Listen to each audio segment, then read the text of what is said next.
Article 112। 12 में क्या? Budget.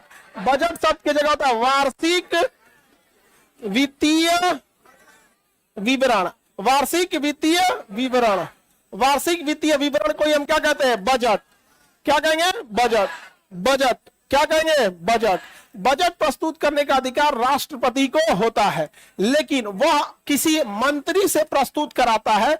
अमूमन वह वित्त मंत्री से प्रस्तुत कराता है, लेकिन उसका मन तो वह रेल मंत्री से भी बजट प्रस्तुत करा सकता है, उसका मन वह गृह मंत्री से भी बजट प्रस्तुत करा सकता है। एक बार जब अरुण जेटली जी वित्त मंत्री थे और बीमार चल रहे थे, तो उस समय रेल मंत्री पीयूष गोयल थे। पीयूष गोयल ने बजट प्रस्तुत किया। अब ना पीयूष गोयल इधर में रेल मंत्री रहे और अरुण जेटली जी तो अब रहे ही नहीं। लेकिन वो काम गड़बड़ करके गए, शिक्षा पर 18% जीएसटी नहीं लगाना चाहिए था। 18%। रीजन क्या है? अच्छा, कई लोग हम लोगों से कहते हैं कि मास्टर साहब 18% जीएसटी लगा रहे हैं, आपको बहुत लहर रहा है। अरे हमको नहीं देना होता है। जीएसटी इज इनडायरेक्ट टैक्स, आपको देना होता है विद्यार्थियों को। हमारा कौन सी लहर रहा है? आज 60% कर देगा तो हमको कौन सी लहरेगा? इनडायरेक्ट टैक्स है। मतलब समझिए कि इतना भी फेवर नहीं करना चाहिए कि आप मतलब लिमिट से बाहर चल जाए। अरे हम अपने लिए कहेंगे इनडायरेक्ट टैक्स में आपको लगता है, ये तो बात हकीकत है, शिक्षा पे होना ही नहीं चाहिए। लेकिन अरे भाई हम लोग तो कहते हैं कम कर दो। इवन हार मान के आदमी ये कहता है कि महिलाओं का ही कम कर दो। नहीं कर सकते तो कम से कम महिलाओं का ही कम कर दो। अरे नहीं समझता है। अरे बेवकूफ कहीं का। एक बार अगर महिला का कम कर दिया ना, तो भेदभाव के नाम पे नहीं, महिला के नाम पहले महिला का कम कर दे। बाकी आप समझदार है, नहीं समझे? तो चलो, बजट प्रस्तुत करने का अधिकार राष्ट्रपति को है। वो स्वयं प्रस्तुत न करके किसी अन्य मंत्री से कराता है, लेकिन अमूमन वह इसे वित्त मंत्री को देता है। बजट पैसा निकालने का कोई प्रावधान नहीं है। बजट केवल इस बात का जानकारी जनता के चुने गए प्रतिनिधियों के सामने खड़े होकर, जनता के चुने गए प्रतिनिधियों के सामने खड़े होकर वित्त मंत्री बताते हैं कि यदि 1 साल तक देश को चलाना है तो कितना किसको सैलरी जाएगा, पेंशन कितना जाना होगा, मेंटेनेंस में कितना खर्चा लगेगा, सरकार जितनी योजनाएं चला रही है उसमें कितना लगेगा, कितनी मदद राशि दी जाएगी, ये सब में कितना बजट लगने वाला है। क्या आप चाहते हैं कि इतना पैसा निकले? क्योंकि देखिए, सेना को दिया जाएगा 5 लाख करोड़। कितना? आपको लगता होगा बाप रे बाप 5 लाख करोड़, इसमें 3.5 लाख करोड़ तो सैलरी और पेंशन में चल गया। जा चल गया। 5 लाख करोड़ में 3.5 लाख बचा। कितना? 1.5 लाख। 1.5 लाख कितना बचा? 1.5 लाख। कितना? 1.5 लाख। 1.5 लाख करोड़ बचा। और उतनी बड़ी सेना को अब इसी बचे हुए 1.5 लाख, बाकी तो सैलरी है, पेंशन है, वो तो आएगा इधर और चल जाएगा इधर, उससे तो कुछ होने वाला नहीं। बाकी बचा 1.5 लाख करोड़ में सेना को कुछ पार्टी करनी है, फंक्शन करनी है, तोप खरीदना है, मिसाइल खरीदनी है। कोई शहीद हो गए तो उनके लिए अलग से उनको क्या देनी होती है, उनकी जो सहायता राशि देनी होती है। जितना चीज, ये सारी चीजें होते रहते हैं। सोचो, तो बजट कभी भी ये मत समझिएगा कि पैसा निकालने की बात करता है। वो बताता है कि यदि देश चलाना है तो सरकार को सुचारू रूप से चालू रखने के लिए 1 साल में कितने पैसों की जरूरत लगेगी। सबसे ज्यादा बजट का पैसा लॉस होता है 3-4 फिक्स चीजों में। ब्याज चुकाने में। क्या चुकाने में? ब्याज चुकाने में। सरकार की योजनाओं पे, सरकार की योजनाओं पे। अब जैसे किसान सम्मान निधि 70,000 करोड़ से ज्यादा लगता है। समझ में आ गया कि नहीं आ गया? और जबकि हर किसान को पहुंचता है 500-500 रुपए। स्थिति यह है कि महीना का 500, ऐसे तो साल में 6,000 मिलता है, तो मंथ का कितना पड़ा? 500। आप बताओ, मंथ का 500 रुपया अगर सरकार दे रही है, एक दिन का सोचो, 500 बटा 3 कितना हुआ? 16 रुपया। अरे भाई 17 रुपया पढ़ो, तो आपको सरकार 17 रुपया प्रतिदिन। इसमें सरकार की नियति पे हम नहीं उंगली उठा रहे हैं। हम बात ये कह रहे हैं कि 500 रुपया महीना, यानी मजदूर की एक दिन की दिहाड़ी पटना में 600 रुपए है।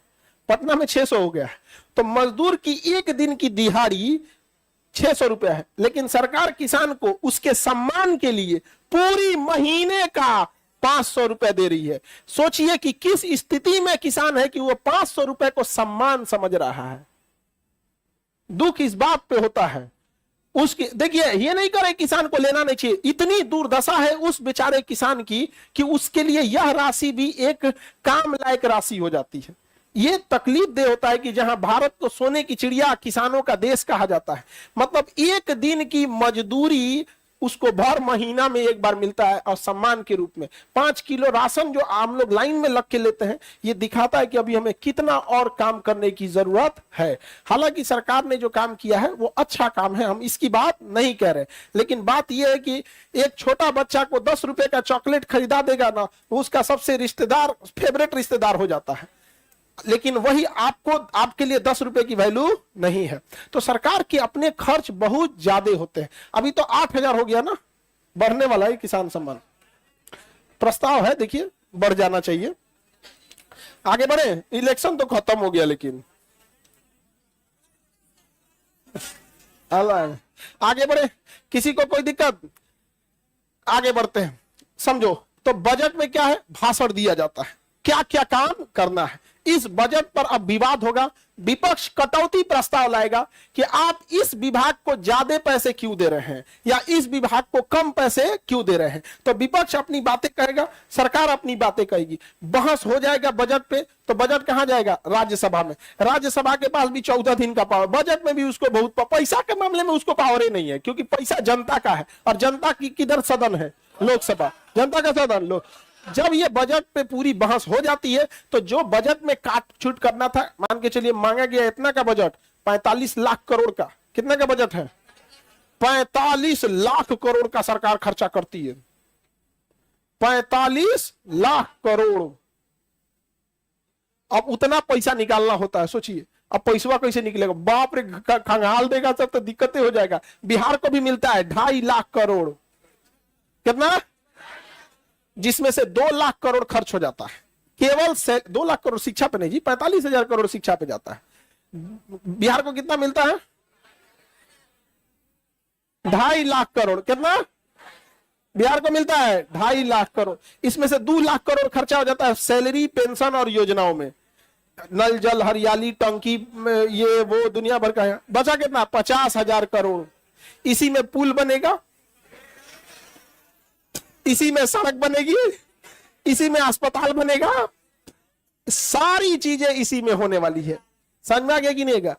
ये हाल हो गया बिहार में यहाँ पर। इसीलिए सरकार के पास अपनी कोई जमीन नहीं है जहां पर वो फैक्ट्रीज को क्या कर सके, लगा सके। और दोबारा एक बार पूछिएगा ना, कि अपने आप से पूछिएगा कि अगर कोई फैक्ट्री वाला बिहार में आ जाएगा फैक्ट्री लगाने, तो सबसे पहले उसको नाश देगा वहीं पे जिस जमीन पे लगाना चाहता है। पहले तो देगा नहीं, देगा तो पूरा दाम चूस लेगा एकदम, ले तो पूरा कंपनी कंगाल कर देंगे जमीनें किनने में। यहाँ पे एगो देगा, एगो नहीं देगा। उसके बाद हमारे बेटा को नौकरी दो, दामाद को मैनेजर बनाओ, सास को रिसेप्शन पे बैठाओ, तो इनको इस पे बैठाओ, मार नाश देगा उसको। अरे भाई तुम्हारी जमीन थी, पैसा लो, खत्म कहानी है यहाँ पे। समझ में आ गया कि नहीं? सरकार को उचित मुआवजा दिलाना चाहिए। तो सारा चीज ताम झाम किसमें होगा? बजट में। अब बजट के बाद पैसा नहीं निकलता है बजट से, पैसा निकालने के लिए अलग से प्रस्ताव लाना पड़ता है, विनियोग विधेयक। कौन सा विधेयक? विनियोग विधेयक। कौन सा विधेयक? विनियोग विधेयक। कौन सा विधेयक? विनियोग विधेयक। अच्छा प्राको हो 14 में, ओहो 14 में है, 14 में 13 लिख दिए क्या? पहले 13 देखते हैं उसके बाद 14। हो गड़बड़ हो गया। देखो 113 में क्या है? प्राकलन। प्राकलन क्या है? प्राकलन। अब इस प्राकलन में ना एकदम A to Z चीजें लिखी रहेंगी, पूरा एस्टिमेट बाय एस्टिमेट लिखा रहेगा। कितने कर्मचारी रहेंगे, कर्मचारियों की सैलरी कितनी होगी, पेंशन कितना होगा, मतलब समझिए एक एक एस्टिमेट। 2 तरह से आप पैसा लाते होंगे। जैसे कभी आप सामान भी खरीदते होंगे ना, तो यही दोनों स्टेप फॉलो करते हैं। पहले आप बजट बताते होंगे, जैसे सपोज कीजिए सब्जी खरीदना है तो आप बजट बताते होंगे। आप लोग सब्जी खरीदने लाते होंगे, कितने खरीदते हो? 60 रुपये। कौन सी सब्जी? सपोज आपको 1 मंथ का, 1 दिन का ना बजट में तो गड़बड़ाई जाएगा। सपोज आपको 1 महीने की सब्जी खरीदनी है, तो सबसे पहले आप क्या लाएंगे? बजट। कहेंगे मोटा मोटी 1500 में हो जाएगा, यही ना कहेंगे? नहीं होगा? 3,000 में? महंगाई कब बढ़ गया जी? हा? बहुत महंगाई हो गया जी। दाल भात चोखा खाओ तुम लोग। अभी बजट प्रस्तुत नहीं हुआ, विपक्ष हंगामा करने लगा। सुनिए, हमको अभी बाजार में मतलब उतना आपको हमको आइडिया बताओ। अगर 1 महीना का आप लोग सब्जी मंडी से खरीद के लाते हो तो कितने का पड़ेगा? महीने का 3,000 में खा रहा था।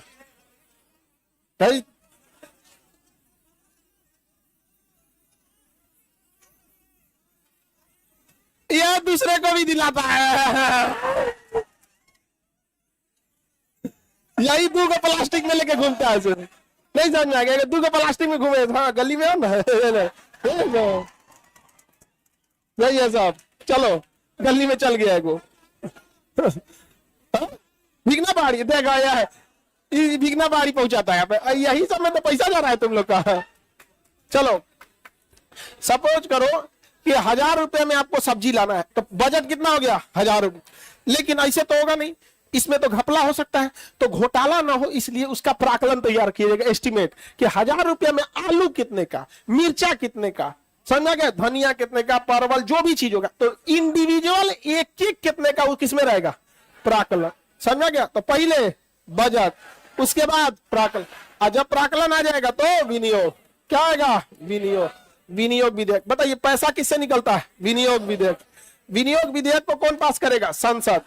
और जब तक संसद पास नहीं करेगी पैसा निकलेगा। अतः राष्ट्रीय धन का रक्षक किसे कहेंगे? संसद को। धन निकालने के लिए कौन विधेयक? विनियोग विधेयक। बजट का स्पष्टीकरण कौन करता है? प्राकलन। हाँ, प्राकलन। कितने लोग बता सकते हैं कि प्राकलन कौन सी समिति तैयार करती होगी? प्राकलन समिति। अरे बाबू, इतना ना बताओगे तो क्या बताओगे? नाम है उसका, प्राकलन तैयार करने वाली प्राकलन समिति। कितने सदस्य? 30। 30 के 30 लोकसभा, 30 के 30 लोग। सबसे बड़ी स्टैंडिंग कमेटी। स्टैंडिंग कमेटी उसे कहते हैं जो सालों साल चलती रहती है, और अस्थायी समिति तो जब कभी कोई जरूरत पड़ेगा तभी बनेगी। समझ में आ गया कि नहीं आ गया? तो विनियोग विधेयक आएगा तो पूरा विनियोग पैसा आना चाहिए। समझ में आ रहा है कि नहीं आ रहा है? और अगर विनियोग प्राकलन में प्रॉपर चर्चा नहीं है तभी जाके क्या होता है? घोटाला होता है। समझ में आ गया कि नहीं? अब सपोज कीजिए कि बजट तैयार किया ओलंपिक के लिए, जैसे कॉमनवेल्थ हुआ था, और उसमें दिखाया था ना बाल्टी का 700 रुपया प्रतिदिन रेंट। बाल्टी का रेंट सा उतना का तो बाल्टी हो जाएगा। नहीं समझ में आ गया? 100 रुपया, 100 रुपया का बाल्टी मिलता है। हा? आगे बढ़ते हैं। अरे हम आप सामान खरीदना छोड़ दिए। जानते हो क्या होता है सामान खरीदने में? ऐसे दिक्कत होता है, दोनों आदमी अनकंफर्टेबल हो जाता है। एक कोई ऐसा होता है, देख लेगा तो 3 गुना 4 गुना बोल देगा कि थोड़े ना मलाई कराएंगे। और कुछ ऐसे होते हैं जो एकदम किसान टाइप के होते हैं। हम सोचते हैं जाके ले, तू कहते हमारा लड़का आपके यहाँ पढ़ता है, हम पैसा नाम का यार भागते हम यहाँ पैसे नहीं लोगे, खरीदेंगे क्या लिया? पाप पड़ेगा हमको। नहीं समझ में आ गया? तो दोनों कंडीशन में दिक्कत होता है। कितना अच्छा, अब मास्क लगाओ लोग ज्यादा ध्यान देते हैं। कोरोना भइले अब चल ना गया कोरोना। हाँ, चल गया। कोरोना में हमका बढ़िया आराम था, क्यों नहीं चल जाता था आदमी? हाँ हाँ। अरे बाबू, आगरा के पास हम यहाँ से ना एक बार मौसम बहुत खराब था, 4 दिन तक फ्लाइटें पटना से दिल्ली की डिस्टर्ब थी। सब कभी कभी होता है मौसम का। तो गाड़ी से जा रहे थे, तो आगरा से थोड़ा दूर पहले हम लोग पेट्रोल लेने के लिए निकले थे, मेन सड़क से उतर के वहां से। और तब तक कुछ सोचे लोग कि कुछ देखते हैं आगरा वगैरह में, कुछ खाओ लेते, तो रास्ते भुला गया आदमी। एक्सप्रेस में हम लोग को दिख रहा था, लेकिन कभी कभी नहीं होता, दिखता है गांव का पगडंडी टाइप का। उतने उतर गए हम लोग पगडंडी में, गांव के पास यहाँ पे। हाँ, अब करी तो क्या करे, गूगला सोच रहा गंगा में काम अच्छा से नहीं करता है। तो वहां एक आदमी से पूछे उतर के रास्ता वास्ता, तब तक हम भी शीशा नीचे किए। हम कहे कि जाना तो वही है, तब लोग पहचान गए। 2 थे वहां पे, एक विद्यार्थी था और एक होता था, एक बतिया रहा है, खान सर जैसा लग रहा है। तो धीरे धीरे पूछ दिया, हमसे पूछना है खान सर, हम जहां मुंह खोले अवजिया से पहचान लेगा। ऐसे तो आधा तो कंफर्म हो ही गया। तले पहचान लिया, वहां पे उसके पिताजी भी थे यहाँ पर। आप पहचान लिए तो वो लोग खेत में ना कुछ कुछ बो रहे थे, सब्जी वगैरह। अब सोचिए कि लोग भले बोलते हैं अमीर के पास ज्यादा पैसा होता है, दिल देखिए उस इंसान का, वो दूसरे के खेत में काम कर रहा था और वहां से ना कुछ मतलब अपना नहीं होता है, तो खेत वगैरह में सब्जी वगैरह था, तो 3-4 लोग वहां पे थे, तो कुछ कुछ सब्जी उब्जी नहीं होता है जो था उनके पास, सर जी बहुत हमारी ओर से यही रख लीजिए यहाँ पे। हम कहेंगे हम दिल्ली जा रहे हैं सब्जी बनाएंगे, तो मना थोड़ी कर सकता, लेकिन श्रद्धा देख रहे हैं यहाँ पे, और ये हम लोग को नहीं मिल रहा है, आप समझिए हम लोग को इसका फल मिल रहा है। ये किया है तो ऋषि मुनि पूर्वजों ने जो शिक्षक की भूमिका को बखूबी निभाया था निस्वार्थ दम से, और उसका हम लोग फल काट रहे हैं। विश्व गुरु में हम लोग का कौन सी का योगदान है? कुछ नहीं, वो तो पूर्वजों का है जो हम लोग क्या कर रहे हैं, आज हम लोग को फल मिलता है। वरना आप लोग को बचपने से जो नहीं सिखाया गया गुरु गोविंदो बा खो का को लागो पाओ, तो कौन सी आप करते हैं अमेरिका की तरह, ओ टीचर गया अमेरिका में टीचर गया, दोनों साथ कॉफी पीता है सब एनम, यहाँ पे वो अपनी वाले को पिलाता है, देखो ये 50 सर है हमारे तो टीचरों का था कि ये हमारी वाली, तो कहेगा सर 6 महीना पहले तो कौन और थी पूरा नाम दिया सब कल्चर वहां पे, आइया मरबो करते तनी कौन और नाम आगे बढ़े। देखो ध्यान से, तो विनियोग समझ में आ गया, पैसा कैसे निकलेगा, अब प्राकलन में हिसाब किताब होगा। अच्छा ऐसा हो सकता है कि पैसा घट जाए, पैसा कम पड़ जाए, क्योंकि कुछ देखो कुछ चीजों में पैसे घटते हैं। सपोज जो बड़ा प्रोजेक्ट है, जैसे कोई मुंबई दिल्ली मुंबई एक्सप्रेसवे बनना है, कोई पुल बनना है, तो बड़ा प्रोजेक्ट है, उसके बनने में 3-4 साल लग जाते हैं। तो जो एस्टिमेट प्राकलन बनाया गया था वो तो अभी के हिसाब से बनाया गया, 3 साल बाद किस चीज की महंगाई क्या हो जाएगी किसी को नहीं पता। अब आपने पुल में बोला कि 1200 करोड़ रुपए लगेगा, अब 1200 करोड़ के हिसाब से आपने बजट बोला पुल बनेगा, अब प्राकलन बनाया 1200 करोड़, आप विनियोग निकाला 1200 करोड़ निकल गया, 4 साल लग गया पुल बनने में, लो महंगाई बढ़ जाएगी। तब उस कंडीशन में क्या लाना पड़ेगा, अतिरिक्त अनुदान। क्या लाना पड़ेगा, अतिरिक्त अनुदान। यही करप्शन का एक बहुत बड़ा कारण होता है। जानबूझकर देखो सरकार पैसा ऐसे निकाल ही नहीं सकती है ना, इतना वहां पे ना मेकर चेकर बैठे हैं सब कि कैसे कैसे विनियोग से ज्यादा आप पैसे भी नहीं निकाल सकते, तो जानबूझ के कंपनियों को क्या किया जाएगा, लेट करवाया जाएगा कि तुम लेट कर, तुम क्या कर, लेट कर, क्योंकि अगर तुम लेट नहीं करेगा, टाइम से कर देगा तो एक्स्ट्रा पैसे नहीं निकलेगा। लेकिन अगर कोई कंपनी लेट कर दी तो सरकार को काम जल्दी कराना है, वो रिपोर्ट करेगी कि महंगाई बढ़ गया है, तो क्या लाना पड़ेगा, अतिरिक्त अनुदान। तो कंपनी को कहा जाएगा 200 करोड़ देंगे अतिरिक्त अनुदान, लेकिन 100 करोड़ मेरा, दोनों में बटेगा यहाँ। हाँ अरे बाबू बिहार के जितने प्रोजेक्ट डीले हुए हैं, समझ में आ रहा है, कहीं पे भी, केवल बिहार का नहीं, ये नेशनल प्रोजेक्ट है ये करप्शन का सबसे शॉर्टकट तरीका होता है, काम लेट कराओ और फिर क्या रहता है यहाँ पे, समझा गया, नहीं बंद हो सकता है। अतिरिक्त अनुदान मजबूरी है, क्योंकि कई बार जेन्युइन महंगाई बढ़ जाती है, जेन्युइन महंगाई कई बार बढ़ जाती है, और रियल में भी आप देखो महंगाई बढ़ती है। आज से 4 साल पहले पटना में रहने का जो खर्च आता था, क्या आज भी वही है, बढ़ जाता है यहाँ पे, तो जेन्युइन महंगाई बढ़ जाती है, तो आप इसे खत्म भी तो नहीं कर सकते, समझ में आ गया। हाँ पैसा बढ़ गया तो माने कम में पैसा में हो गया तो, हाँ तो सरकार के पास वह एक्स्ट्रा आ जाएगा। दिल्ली में एक पुल बन रहा था, तो अरविंद केजरीवाल दिल्ली के वो है, तो खैर मुख्यमंत्री को तो वहां तो कोई बहुत ज्यादा पावर है नहीं क्योंकि यूनियन टेरिटरी है, लेकिन वहां एक कोई पुल बन रहा था तो समय से पहले बन गया, और शायद उसमें हमको पूरा एग्जैक्ट डेटा याद नहीं है, 4.5 करोड़ था या 45 करोड़ था, क्योंकि दशमलव का अंतर है कि 4.5 करोड़ या फिर 45 करोड़, हमको ध्यान नहीं है, इतना बचिए गया था। मतलब जब जितना जल्दी फास्ट काम कराएगी पैसा बच गया, तो इस पैसे से उन्होंने स्कूल बनवा दिया। तो ऐसा भी होता है, कई बार पैसा बच जाता है, बिहार में तो नहीं है बचेगा।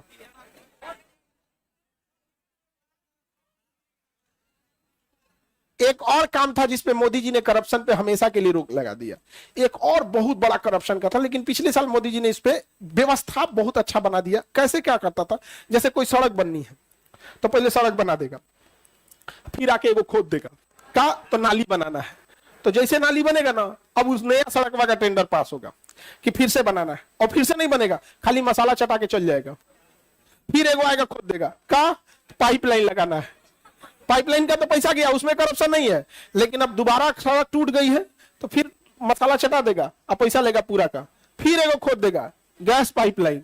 माने एगो सड़क का ना, जिस तरह डॉक्टर कैसे मरीज को अगर एडमिट कर लिया, जब न तब आके भाई साहब दे।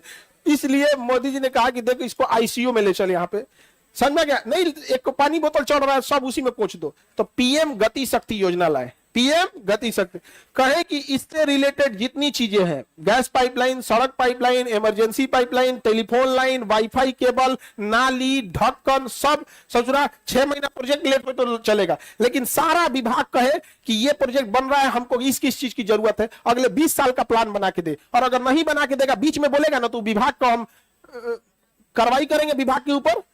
तो अब सब विभाग का जा